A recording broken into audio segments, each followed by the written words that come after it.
Hello and welcome to episode 71 of Knobcat Games Dungeons of the Obelisk podcast. I'm your host, Joe Sleppy. I'm Executive Prime at Knobcat Games, and this show is our audio devlog where we get together every 2 weeks and talk about our game, Dungeons of the Obelisk, a 2D turn-based dungeon-crawling loot-grinding adventure. And I'm joined today by our art lord, Ben Segas. Hello. And our digital alchemist, TJ Edicernia. Hello. And we got one question, I guess, from the Discord we'll get into, and then we'll probably just talk about kind of some state of the game updates is what I have, and then whatever else we get into. I guess just to kick things off, this I think is a question for you, TJ. I think I know the answer, but I'm not sure. Incentive, who just started playing, he's one of my friends. He's actually an awesome electronic musician.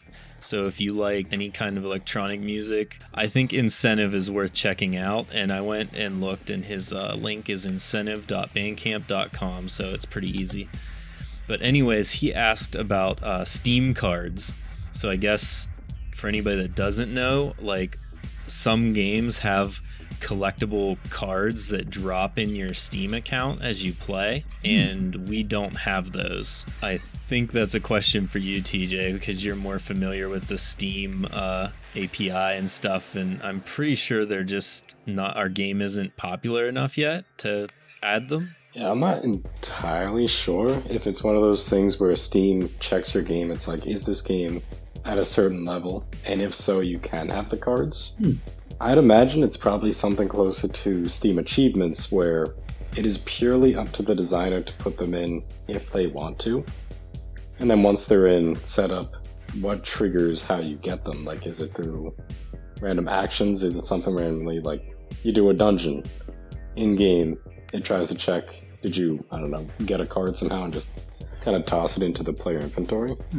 But I'd expect it's more or less kind of identical to how achievements work, where it's just, did the designer of the game set it up internally on their end? Did they give them like the art assets and all that? And did Steam then, I guess, kind of approve of it? That might be like a small approval thing they have to check on it. Yeah, so you're telling me we could add them? I'd say it's feasible. Unless it's strictly like, do you need a certain number of downloads or something to add them? I'd say there's nothing stopping us from adding them. Right on. It's just a matter of like adding in those art assets and connecting it to how do you actually earn them. Like, is it something for dungeons or is it something just that pops in randomly? Yeah, I think they go by like playtime or something. It just seems like as you play, you get them in your Steam inventory. I like never know when I actually get them. I just like look and they're there sometimes. Just sneak in. Yeah, so I guess add that to the list as things to look into, actually, because it wouldn't be that hard to make, we have art assets, so all you'd have to do is, like, Ben would just have to make a couple cards.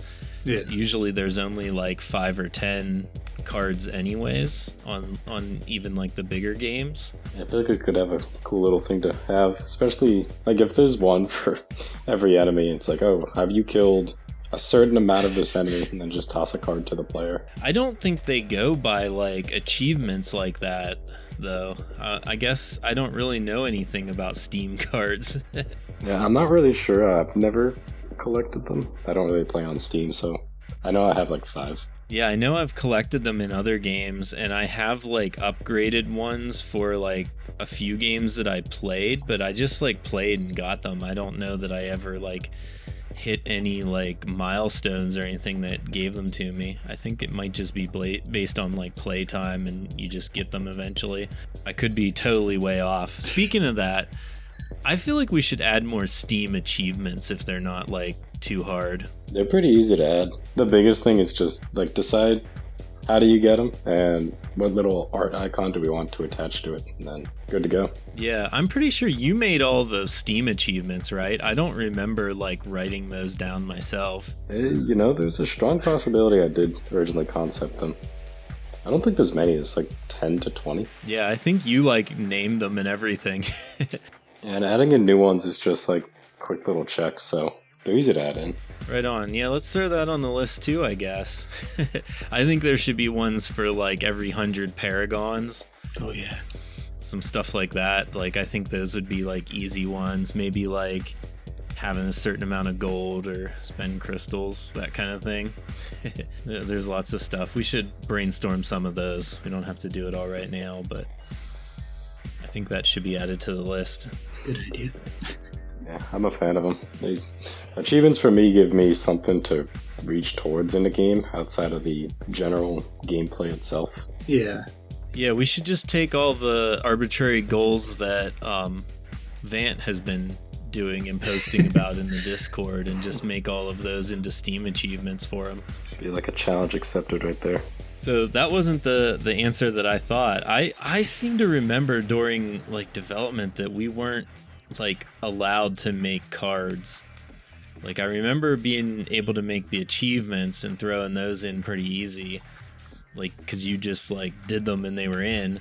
But I feel like there was something that said like we weren't allowed to do cards yet. It is possible. Like I don't want to fully confirm and say yeah we can add them in because there is the possibility it's popularity based. It's one of those things you have to look into and find out. Yeah, we should have done more research for this question before we started the podcast then, I guess. Deceive the player base. Yeah, so potentially more achievements coming for Steam, and we will look into cards, I guess is the answer.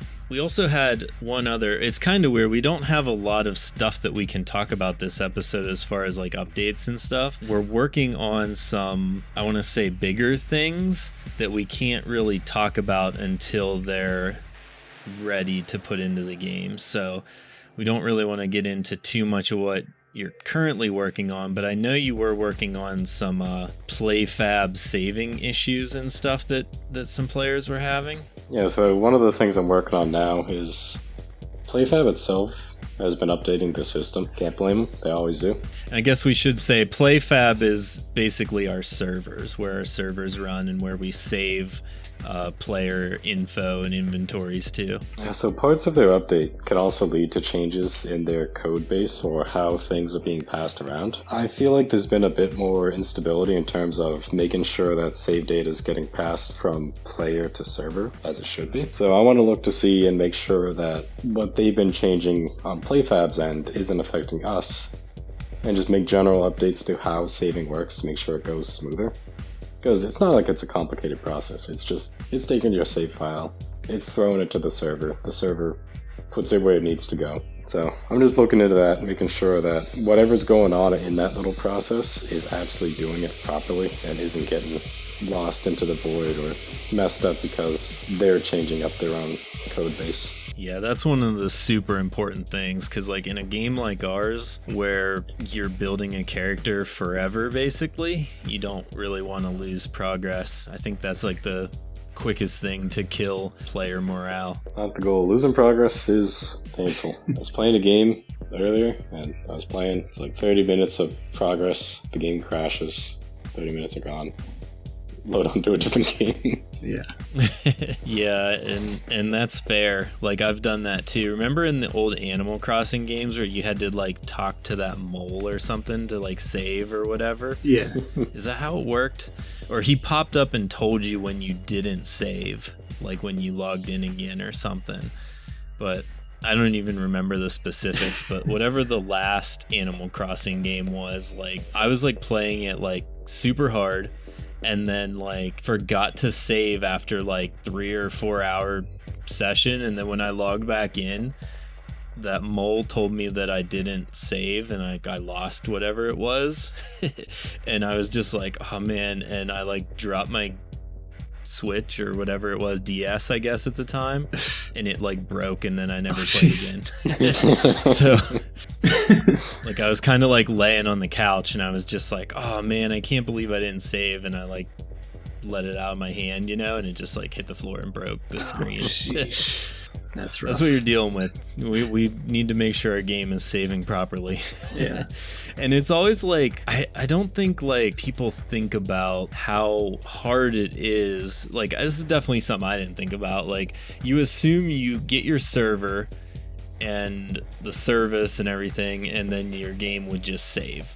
But instead, you have to keep like fixing bugs and making sure they didn't update something in the background that breaks everything and stuff. It's like a continuous fight to keep the game working. It's kind of funny. Yeah, the never-ending battle of the fact that they'll always update their stuff. That's kind of just how it is with other companies. And it's the fact that you're trying to work with a system of your own, and you're trying to get that system, Unity in this case, to work with the Playfab system. And it's not like the two of them are perfectly designed to work with one another. Playfab is its own entity entirely, so they don't design it around the fact that Unity exists, and Unity doesn't design themselves around Playfab. So it's trying to just merge the two of them in a way that actually gets both of them to work properly and constantly work like that. Yeah. You know, there is one benefit to working between the two different programs. As much as Playfab might update themselves whenever they feel like it, without much warning, Unity is one of those things where it only updates when you want it to. It doesn't force you to update the entirety of Unity. If you want to work in one version for years, you can. It's good to update it every now and again, but an entire game should really be built on one version of Unity and just stay like that. Yeah, that makes sense. The update could break, like, who knows what. Yeah. So I guess we should move on to maybe our next topic. So this is a little bit of bad news, I guess. We've been talking about like looking for investors and stuff, and I've submitted our pitch to 2 different places, and they were at least nice enough to give us the disapproval email. So I'm not hanging wondering if they're still working on it or not. The one place gave a ton of like constructive feedback, which was really nice, so there might be some new things to work on for the pitch and resend it to them. And then another place that we sent it to just kind of straight up denied, like turned it down. So I'm looking for some more places and trying to figure out like what the next step is for that, just so people know. We've been kind of like stringing along, kind of trying to keep things going and updating and interesting for the players on like a smaller budget. Basically, we don't have like massive income yet or a huge player base, so we've been trying to figure out ways to either get an investor or like get the game out there to more people. So one of the things that we were looking at, and I finally like found it, and it was we were talking about doing Twitch ads, because I think Twitch would be like our perfect audience, right? You know, people who are watching Twitch, they can play the game on the other screen. They're gamers. They're typically, like, I don't know how many people watch on PC versus mobile or whatever, but I feel like, you know, a lot of games on Twitch are PC games and stuff, so it just seems like the perfect audience, right?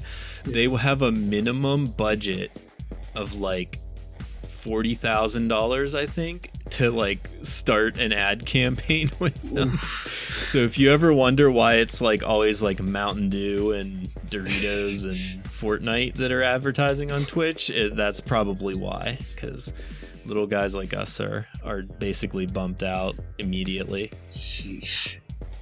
That's wild. That is hefty just to start it. Yeah. Yeah, so I was kind of like looking around trying to find how you could do it and what to do, so I'm not sure what our advertising plan is. There's some things you can do on Facebook and Instagram and stuff, but I feel like that isn't where our target audience is. Like somebody that's on Instagram, even if they see an ad for a cool game, if it's not on mobile, they're not gonna like get up from Instagram scrolling and go to their PC to play our game, I don't think.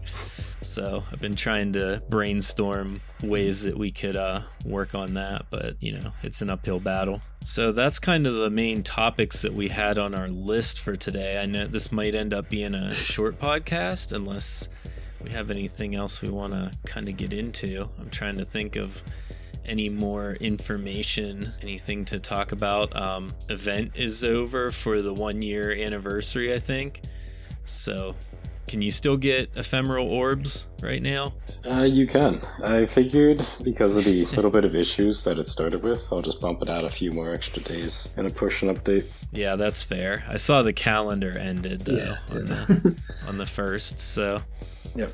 Yeah, with the changes to the calendar to work on like a monthly cycle, it can actually end properly. Bumped out the loot a little longer so that people have a chance, because I would say it's like the first 4 days, maybe.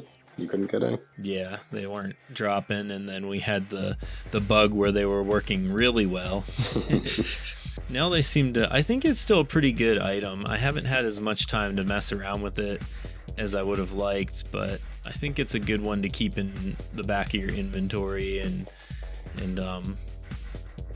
you know, maybe pull out for certain builds. Those things where you can see the potential behind it, because potentially doubling the damage of an attack, and this is a scaling modifier that is outside all the other ones, can have such an insane benefit. Just making sure there's a scenario where you need that single target instance of damage. Yeah, definitely. Oh, you know what we haven't talked about that's in the game now? The new artifact reward for hitting level 500 Paragon.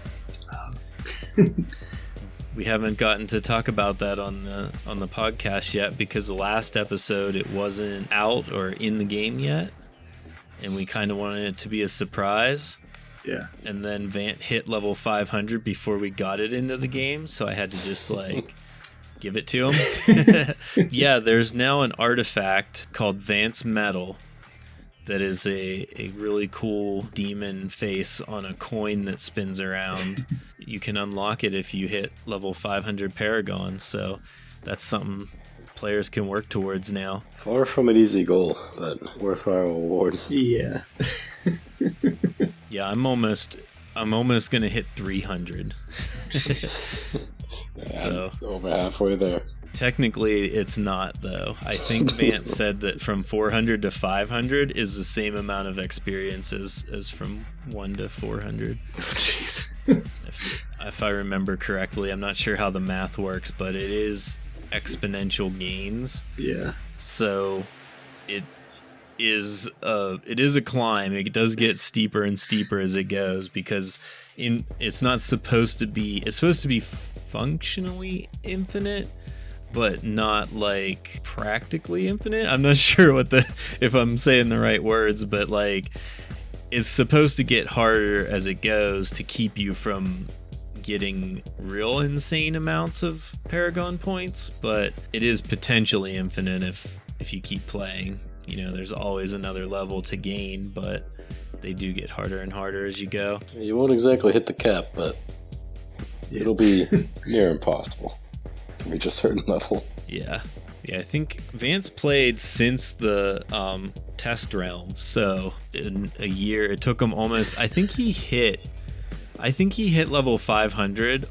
on the 1 year anniversary on March 28th. I'm pretty sure that's when he did it. So it's pretty funny. Yeah, it was like perfect timing. He hit the level, and then later in the day I go to update the game. It's like, oh, he already hit the level just before I could add in the way to actually get it. It is nice now, though. Because of a result of adding in that, there is ways to reward people for any Paragon level if we wanted to. Or just kind of expanding the level up system in general to give out more rewards if we want it to actually give out more. Like if for some reason, I don't know, level 10 gives you 1 bottle of extra energy that is available. That's something I'll have to think about, I guess. I feel like we give out free stuff quite a bit. You know, like I don't want to be too stingy with stuff, but I'm trying to think like I never really had any plans to add anything for like rewards for Paragon levels, and then it seemed like appropriate for the 500. So maybe we could think about like maybe adding some lower level Paragon artifacts or something in the future. Right now though, we're working on, like I said at the beginning, just some more major behind the scenes updates that you'll find out about hopefully soon. You know, after we get some of those done, then we can start thinking about artifacts, maybe another artifact and companion to add to the mix or something. Some new challenges and things. There's a bunch of stuff we can do. We just have to prioritize what our goals are for the limited budget that we have right now. So I think that's it for our show today. I think we've covered all our topics. Can go ahead and wrap this thing up. Thanks so much for listening to the podcast. If you've made it this far, then you must like our games, so leave us a review in Steam and anywhere that you can review this podcast. Those definitely help out and help people to find the game. We also have our Discord, which if you're not in our Discord, you gotta join. That's where we can hang out and talk about the game, and you can ask us questions. Any trouble you're having, we can help you out. You can find the link either in-game or at knobcat.com. We have our social media, which is Twitter, Instagram, and TikTok, all at Dungeons Obelisk. We haven't had a lot happening there recently. You can also catch me streaming occasionally, about every other Friday. I like to jump on and do 3 or 4 hour stream where we grind for some loot and check out anything new in the game. That's at twitch.tv/StarRambler. And I think that's everything. We'll see you again in 2 weeks. Bye. See you. Bye.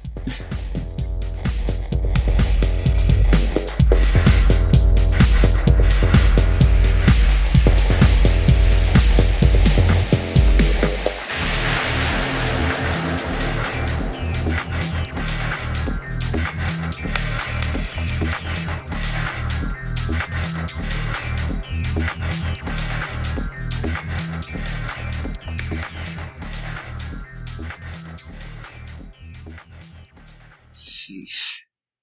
That's wild. Yeah.